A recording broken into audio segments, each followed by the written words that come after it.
On the evening of the 2nd of October 2025, during rush hour traffic, law enforcement in Little Rock, Arkansas received reports of a Dodge Charger suddenly making a U-turn on an interstate entrance ramp.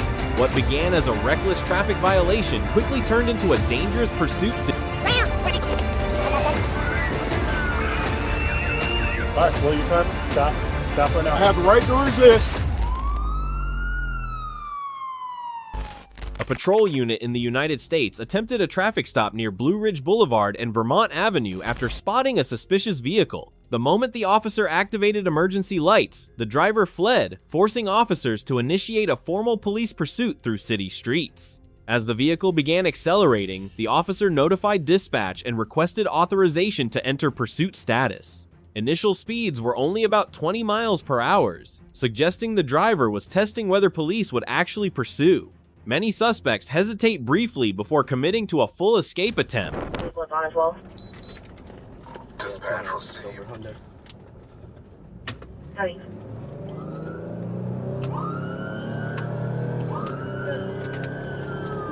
Flag gets taken off on us. You want to put us in pursuit. We're going to go northbound of Vermont from Blue Ridge Boulevard. There's no traffic. Speeds are about 20. We can get some sticks head. Out west or up on 23rd and Sterling in case we cut back north. 122 and 25 pursuit of stolen vehicle. Made northbound Vermont from Blue Ridge. Any respondents which is 20 and supervisor to copy. As the vehicle passed intersections near Claremont and 36th Street, speeds increased to roughly 30-40 miles per hour. Officers continuously reported traffic conditions over the radio. These updates allow units ahead to predict the suspect's route and prepare interception points. 3054 Sterling, let's see what they do here. Still no traffic ahead.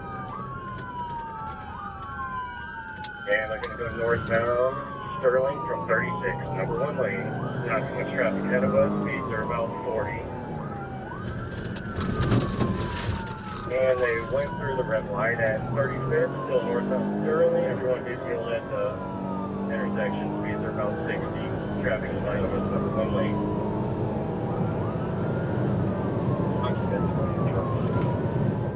The suspect then ran a red light at 35th Street, a clear signal that the situation had escalated from hesitation to full flight.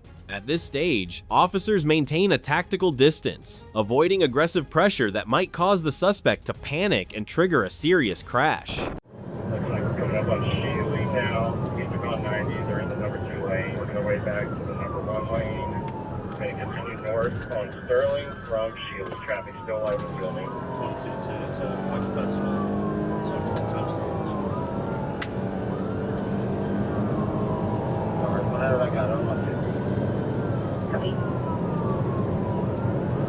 Still northbound, about to pass 27. As the vehicle sped north on Sterling Avenue at nearly 90 miles per hour, the pursuing officer carefully described traffic conditions ahead. This level of communication is critical during pursuits. It allows supervisors and other units to constantly evaluate public safety risks. Continue northbound on Sterling through 23rd Street. Everyone is yielding at the intersection. It's a green light, number 2 lane. Speeds are about 60. 313, if you want to pop your sticks out up there on Truman just in case they continue north. Coming up on Winter now, traffic light yielding. Speeds are 95, number 1 lane. What's the road conditions? Road conditions, pretty dry. There's a couple ones. Officers confirmed that road conditions were mostly dry, with only a few wet areas near the shoulder. Information like this matters greatly. At high speed, wet pavement can quickly lead to a loss of control, so dispatch and supervisors monitor these details closely. But that's over on the shoulder. Continue north through Winter. Speeds are 70, number 1 lane. No traffic ahead of us at the moment. Coming up on Truman now, looks like they're going to go westbound Truman. Disregard the 1050 at the intersection, 1050. 1050 at Truman.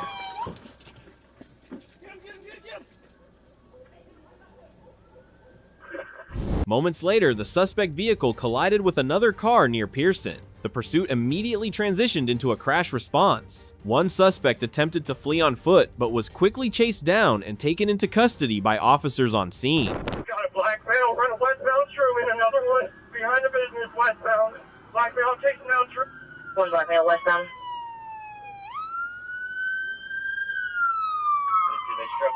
vehicle. I'm out with the occupant. Here's 219. This way. Take a more though, please. Copy. To the north is business. Copy.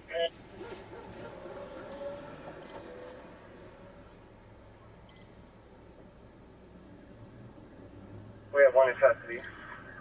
Already one in custody on 10.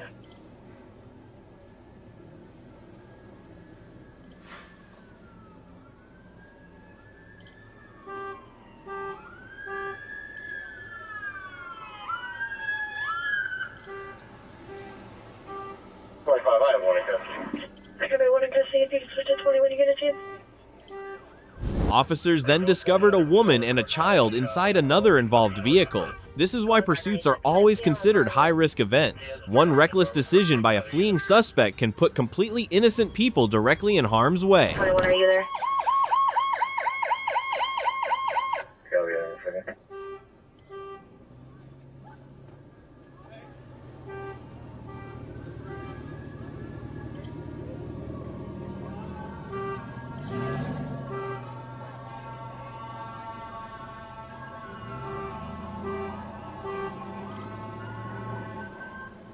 Additional units arrived to stabilize the scene. With one suspect already in custody, officers shifted focus to securing the area and checking on the civilians involved. Once the chase ends, protecting victims and restoring order becomes the immediate priority. 125, your traffic was unreadable.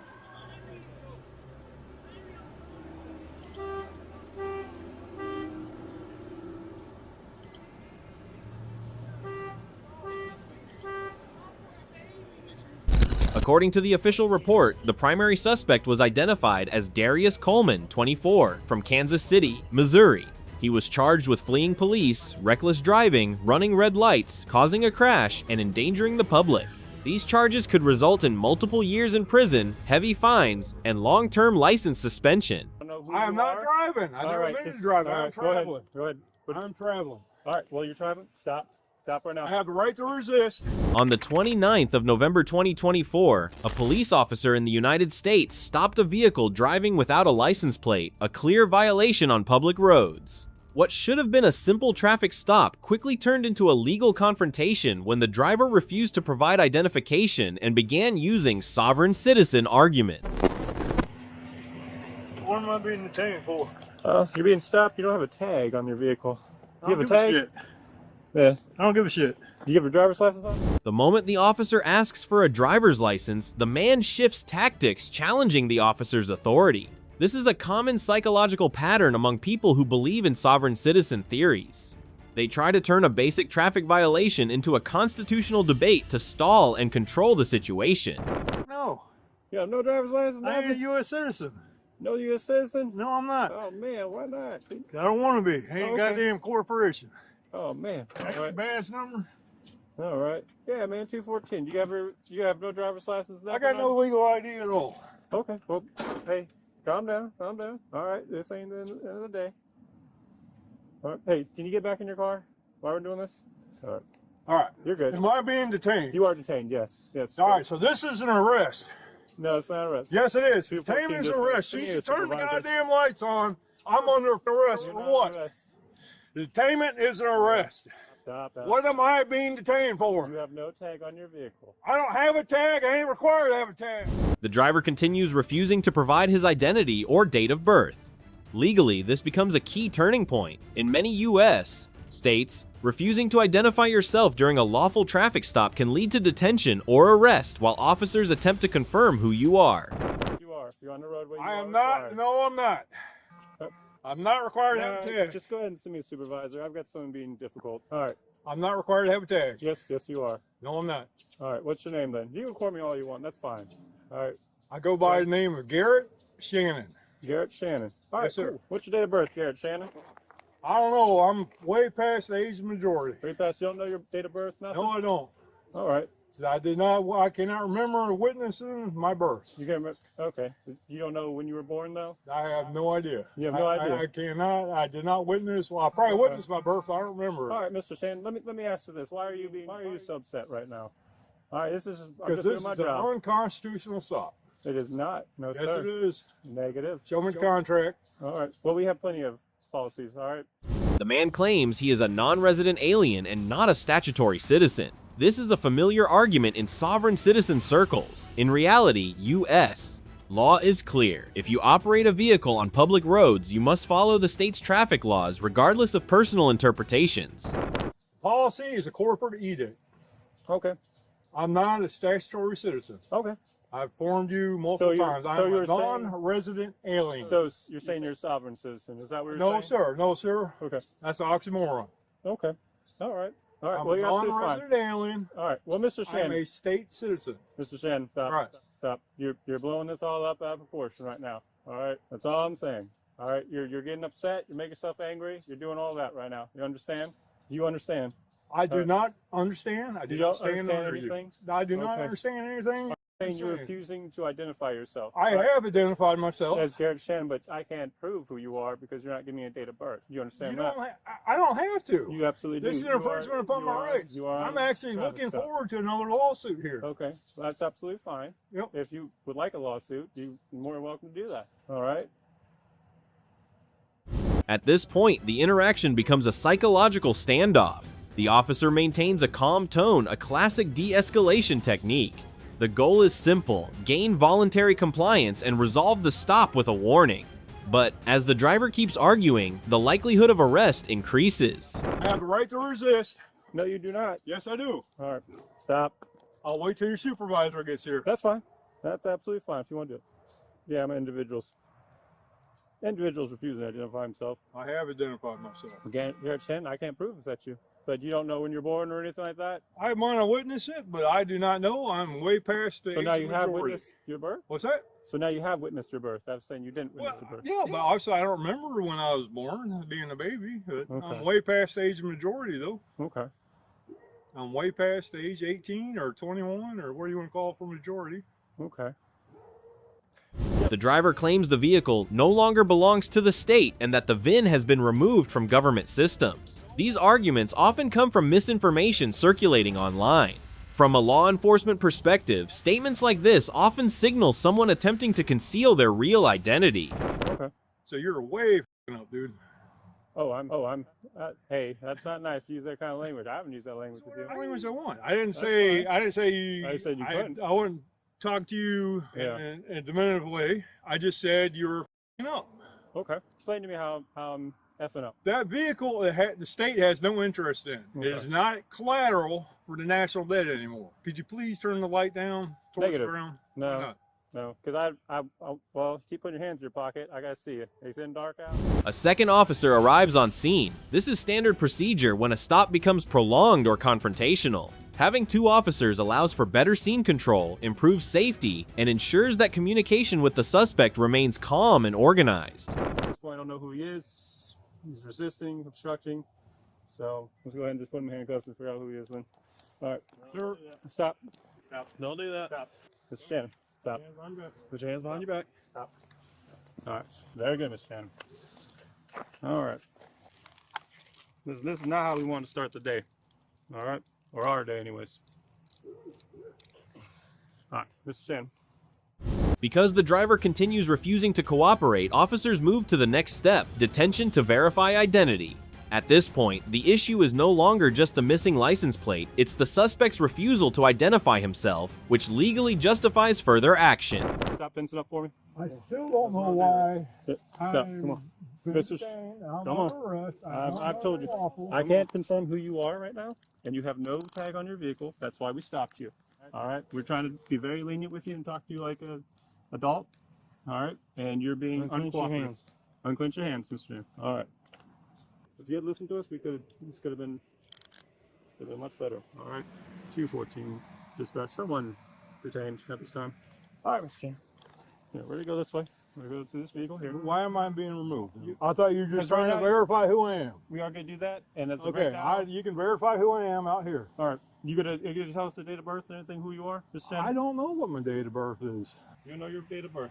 That's infringement upon. During the interaction, the man unexpectedly admits that he is carrying a weapon. That statement immediately raises the risk level. Officers respond by placing him in the patrol vehicle's standard safety protocol while they continue confirming his identity. That's testifying against myself, which I don't want to do. Okay. For the time being, yes, we're going to put you in the back of the patrol car. All right. Why can't I sit on my tailgate? The tailgate? Mm-hmm. You want to sit on the tailgate? Why can't I sit on my tailgate? You want to sit on the tailgate with his deputy while we figure out who you are. You already got And me to figure out- handcuffs. Where the heck am I going? Well, you already tried to already run know from my us. vehicle All right, looks come on, like. Mr. Jim. All right. You got any weapons or anything on you? Any weapons in here? Yes, sir. You have weapons on you. Yes, I do. Okay. What kind of weapons do you have on you, Mr. Jim? I am not giving you consent to search, but I do have a weapon, what we consider a weapon on me for the legal system. You hold him for that. Even while handcuffed, the suspect insists that giving his date of birth would be self-incrimination. Legally, that claim doesn't hold up. Identifying yourself during a lawful stop is generally considered an administrative requirement, not a violation of the right against self-incrimination. All right. So stop in for no tag. As soon as yeah, he's not. He said he asked him if he was. He said no, he's not. Check the He ain't identified, so Yeah. So stopped him for a legal stop. Yeah. And he wouldn't tell you, he wasn't properly identified. So yeah. so you got all the PC you need to do what you need to do. All right, Mr. Chan. Let's go ahead and go back to this vehicle because you are under arrest at this point now. So sorry I had to come this way. No? Can I have someone call pick my vehicle up? You can absolutely do that if you have someone Right now. who you want to call. What do you want to call? Like calling my friend Ricky. Ricky? Mhm. Ricky sounds good. All right. All right, I'll help you do that. All right. Officers even allow him to call a friend to retrieve the vehicle. This shows the officers were initially trying to resolve the situation without an arrest. But when a driver repeatedly refuses basic cooperation, law enforcement eventually runs out of alternatives. The phone here. All right. Hey, Mr. Ricky. We can be up, man. What's up? Hey, can you pick my Ranger up for me? I'm right in front of Don's house. Pick it up? Yes, sir. What's me and pick it up? I guess I'm going down to the State Motel for a while. Unfortunately, I shouldn't have to take him to jail, but he didn't want to cooperate with us. You could have simply just told us his name, date of birth. Hey, get a tag. All right, for warning, have a nice day. But we couldn't do that today. Oh, wow. Yeah, it's unfortunate. Where the keys gonna be at? Stop reaching. I think they're still in the ignition. Okay. All right. If they're still in the vehicle, if not, what happened here? Another deputy will be waiting by with this vehicle. You want to tell him his name? All right. Thank you, sir. All right, no. All right, bye. Bye-bye. The man was later identified as Garrett Shannon, a U.S. resident. He was charged with resisting without violence and obstruction after refusing to identify himself during the traffic stop. Shannon later failed to appear in court, which led to a warrant and ultimately 102 days in jail.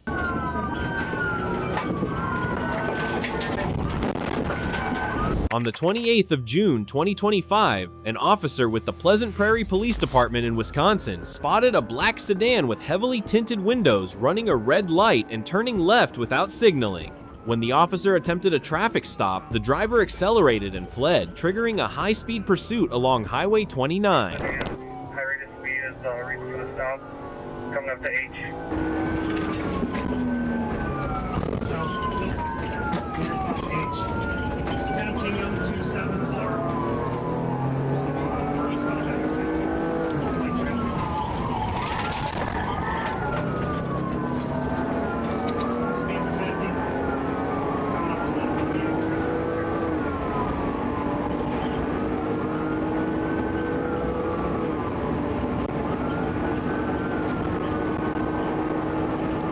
Coming up over the hill right here.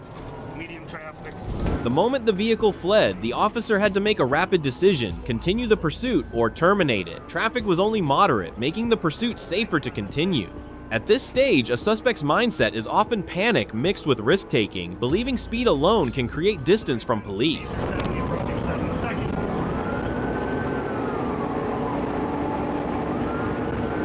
Alright, we have green light at 70 seconds approaching the red. I'm gonna see if I can to go south of Green Bay.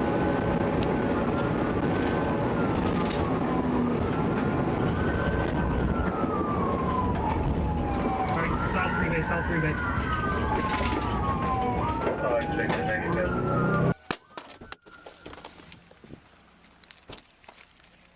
Speeds are going to be 55. I'm going to have county coming in with me here. As the vehicle moved along elevated sections of the roadway, speeds climbed to 85-90 miles per hour. Officers continuously updated dispatch with speed and location. These updates allow units ahead to prepare intervention strategies such as deploying spike strips to safely disable the vehicle. Speed's 105, light traffic, still coming up towards you.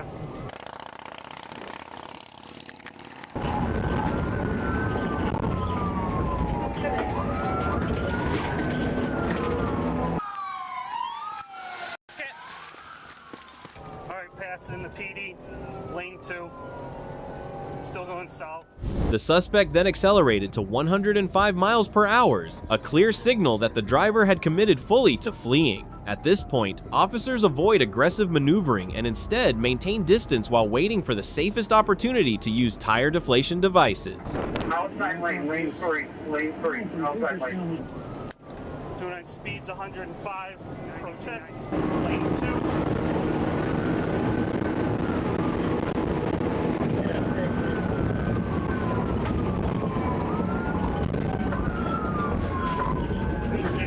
Southbound from 95th, right tires.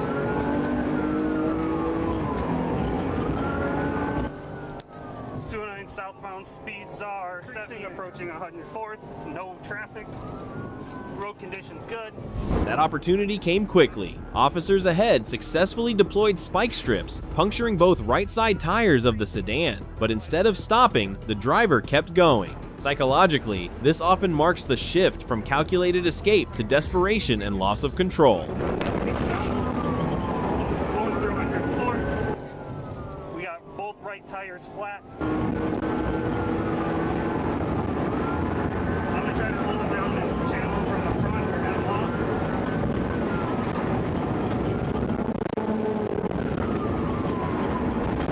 Okay, we're still south. Both right tires are flat.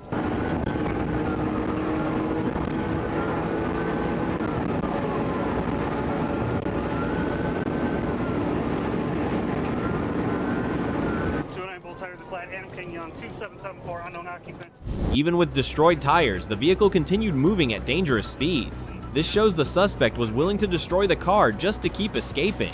For police, this is a critical warning sign because a damaged vehicle becomes highly unstable and unpredictable.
The situation escalated further when the suspect rammed multiple police vehicles. Under U.S. criminal law, intentionally using a car to strike officers can be treated as assault with a deadly weapon. At that point, officers determined the pursuit had to be ended immediately.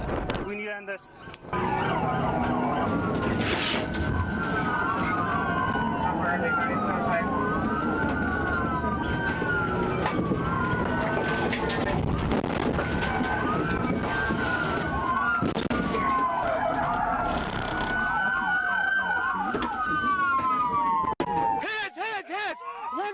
One voice! It's up! Do not move back! We're fine! Slow down! Slow down! Turn the sirens off! Turn the sirens off! The vehicle was finally stopped, and officers initiated a high-risk arrest procedure. Firearms were drawn, clear commands were issued, and a K-9 unit stood ready in case the suspect attempted to flee. This controlled approach minimizes danger when a suspect may be armed.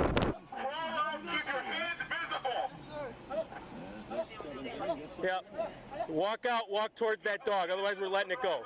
Appears to be a picture right, you guys got it. Take command. Step back towards us. Step back towards us. Step back towards us. You got hands. Step back. Keep going. Anyone else in the car? Keep coming back. Drop to your knees. If you move, you will get hit.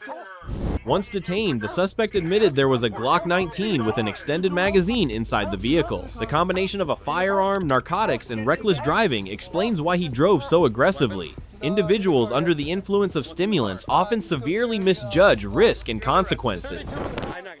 Hold on. Can you see in there?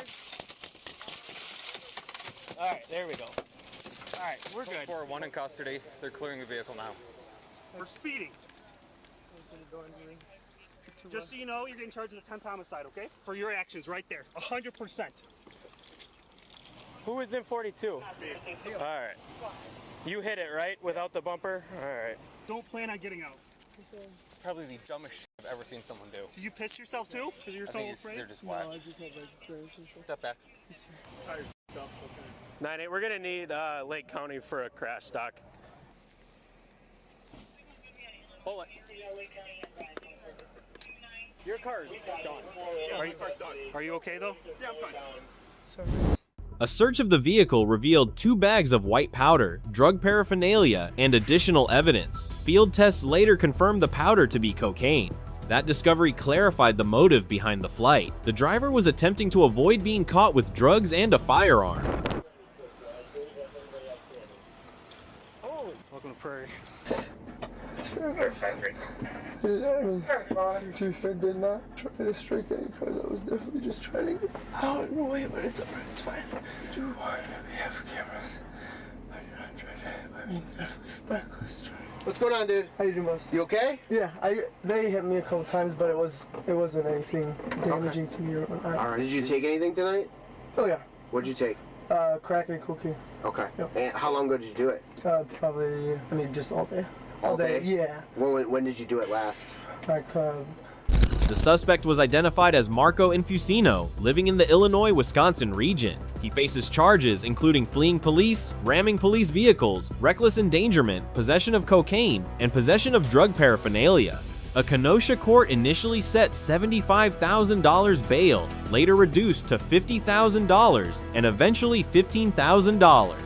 Infusino posted bond and is currently undergoing inpatient drug treatment until November 2025 while awaiting further court proceedings. Under U.S. law, he is presumed innocent until proven guilty in court. While on patrol, a police unit spotted a man riding a green motorcycle with a white helmet committing traffic violations on streets around Lafayette Avenue. When the officer attempted to approach and conduct a stop, the rider accelerated and fled, turning the situation into a motorcycle pursuit through a residential neighborhood.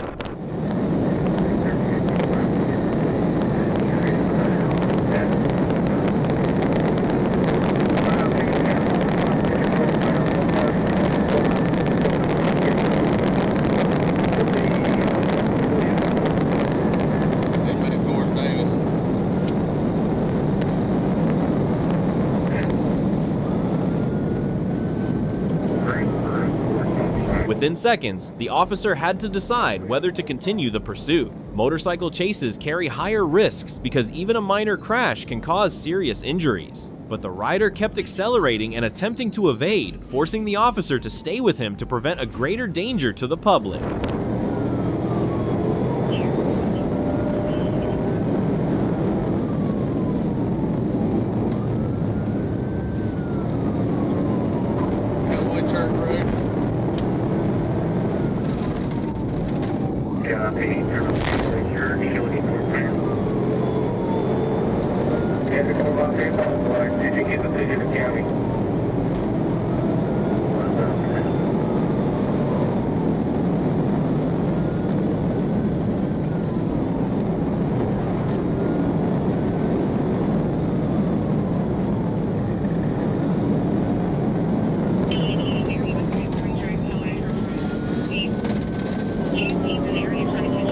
As the suspect weaved through streets such as Davis Street and Lafayette, it suggested he was trying to use familiar roads to escape. This reflects a common psychological reaction. Fleeing drivers often believe that knowing the local streets better than police will give them the advantage. Go back on Lafayette, you're passing the post.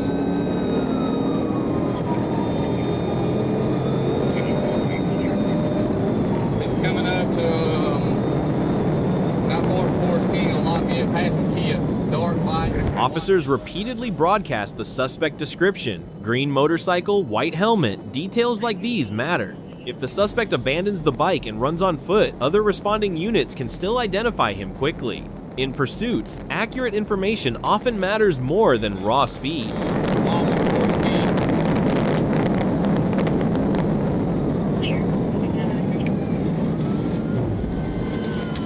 Turning right on Raglan, right on Raglan.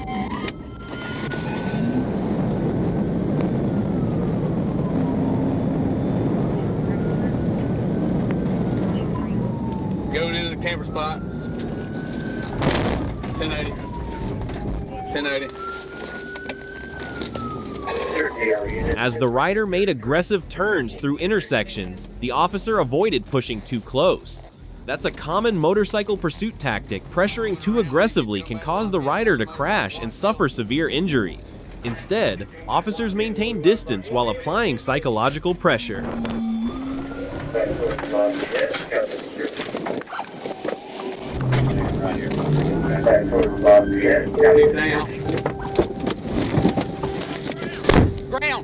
Ground.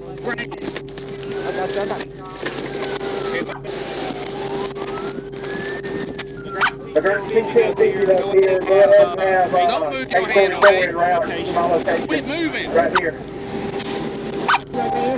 Well, just stay still. Right there, bud. Street at Lafayette Parkway, County is clear, starting 1095. Eventually, the mistake came. The motorcycle lost control and the rider crashed onto the roadway. In seconds, the situation shifted from a pursuit to controlling the suspect and checking for injuries. Officers immediately began issuing commands to keep the suspect's hands visible. Hang on. You got a gun on you? It's in my pocket.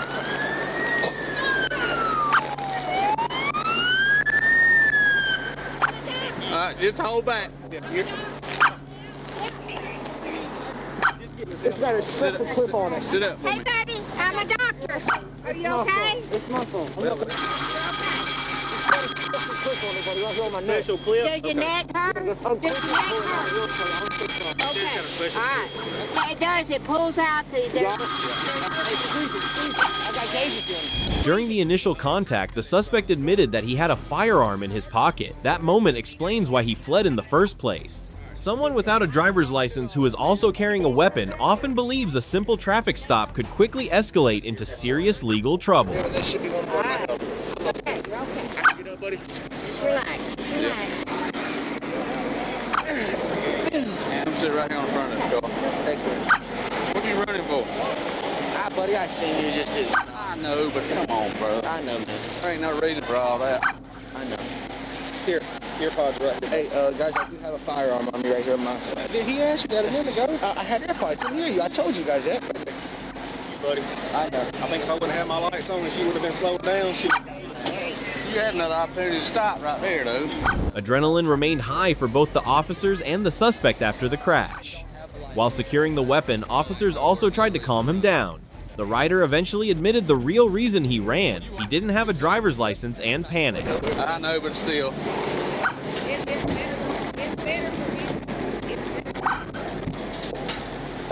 There are no injuries, 911. He is conscious alert. He's speaking with the officers now. Just having checked him out. Checking him at 130 at the 47. Yeah.